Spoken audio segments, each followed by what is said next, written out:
A vila de Monte Sereno era cercada por uma floresta densa que se estendia pelas montanhas. Os moradores evitavam entrar na mata à noite, especialmente nas noites de lua cheia.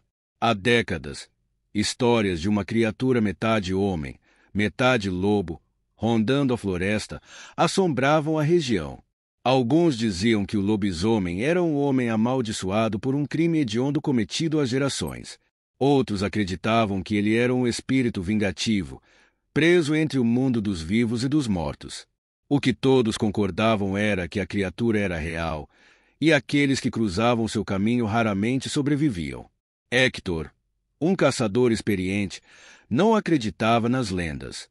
Ele havia caçado lobos, onças e ursos em florestas tão perigosas quanto aquela. Para ele, o lobisomem era apenas uma história criada para manter os curiosos longe das montanhas. Decidido a provar que a fera não passava de um mito, Hector preparou sua arma, um rifle de alta precisão, e partiu para a floresta numa noite de lua cheia. Ele seguiu as trilhas até chegar ao vale mais profundo da montanha. Ali, encontrou pegadas gigantescas que se misturavam a marcas de garras nas árvores. A princípio, ele pensou que fosse um urso, mas algo na forma das pegadas o deixou inquieto. Naquela noite, acampou próximo a um rio, esperando o amanhecer para explorar mais. Enquanto estava sentado à beira da fogueira, ouviu um uivo que fez o sangue gelar. Não era um som comum, mas um grito primitivo, cheio de fúria e dor.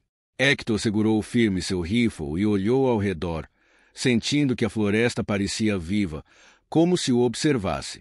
Quando o som de galhos quebrando começou a se aproximar, ele percebeu que não estava sozinho. A noite parecia mais escura que o normal. Hector apagou a fogueira para evitar chamar atenção e se posicionou próximo a uma árvore alta. Ele sabia que qualquer movimento poderia atrair a criatura que se aproximava. O som de passos pesados fazia o chão vibrar levemente, e um cheiro forte de carne podre impregnava o ar. Ele ajustou a mira do rifle, seus olhos treinados varrendo a escuridão. Então, a viu. Primeiro, foram os olhos amarelos brilhando entre as árvores, refletindo a luz da lua cheia. Depois, uma figura monstruosa emergiu da mata. A criatura tinha mais de 2 metros de altura, o corpo coberto de pelos escuros e desgrenhados. Suas garras pareciam facas, e os dentes eram longos e afiados, gotejando saliva. Hector sentiu um calafrio percorrer sua espinha. Pela primeira vez em anos, ele estava verdadeiramente aterrorizado. O lobisomem não era um simples animal. Ele exalava uma aura de maldade que parecia paralisar o ar ao seu redor. Quando a fera rosnou, revelando as presas, Hector instintivamente apertou o gatilho.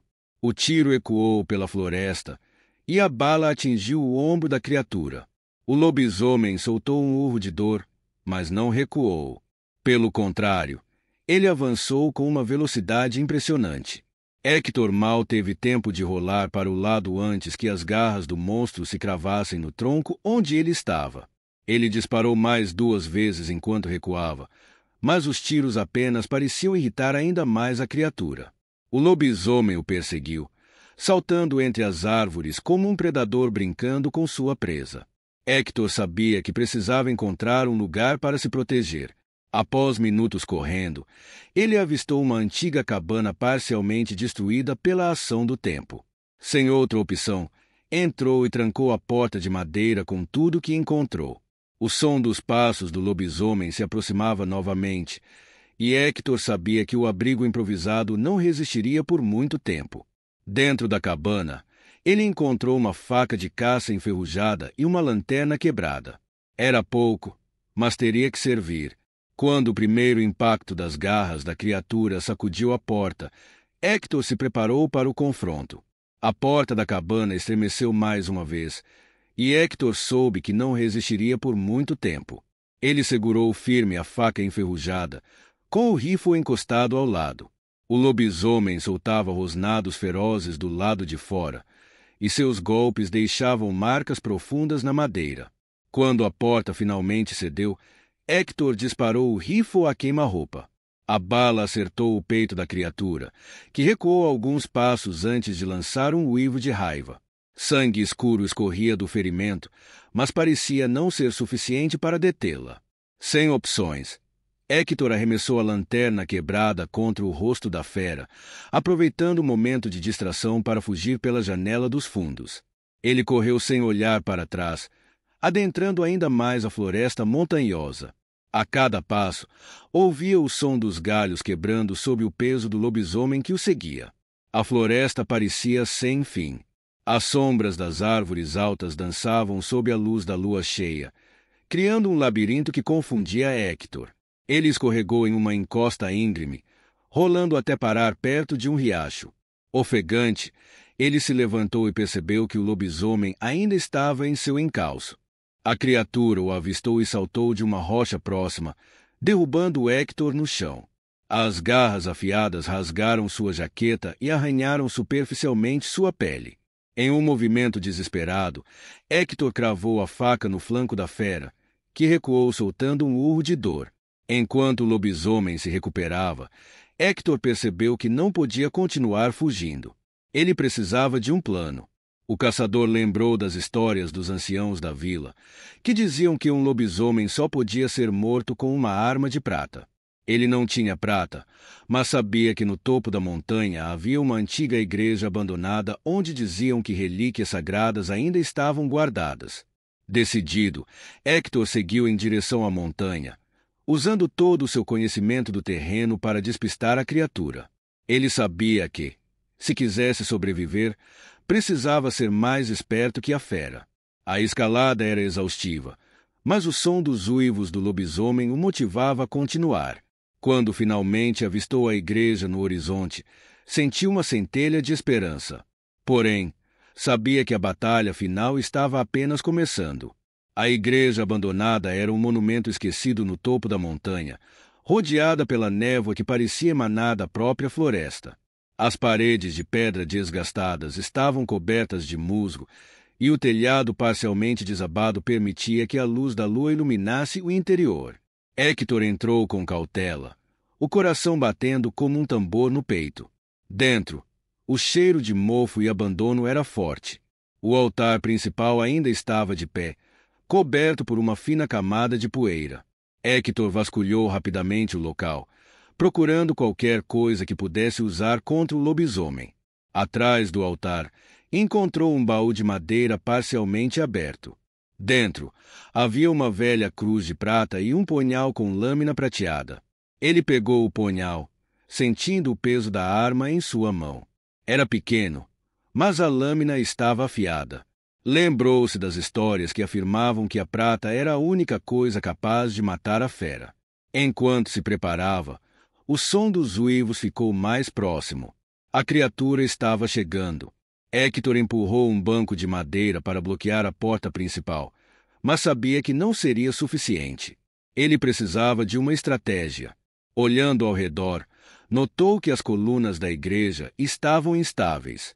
Se conseguisse atrair o lobisomem para uma área específica, poderia fazer o teto desabar sobre ele.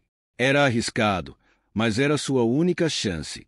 Os passos pesados da criatura ecoaram na entrada. Hector sentiu o ar ficar mais denso, como se o próprio ambiente reagisse à presença do monstro. O lobisomem entrou, sua silhueta gigantesca iluminada pela luz da lua que atravessava o teto. Seus olhos brilhavam de ódio, e suas garras arranhavam o chão de pedra. Hector ficou parado ao lado de uma das colunas, segurando o punhal com firmeza. Quando a criatura avançou, ele se jogou para o lado, fazendo com que o lobisomem colidisse com a coluna. O impacto fez pedras caírem do teto. A fera rugiu, furiosa, e investiu novamente. Dessa vez, Hector conseguiu desviar e ferir a criatura com o punhal.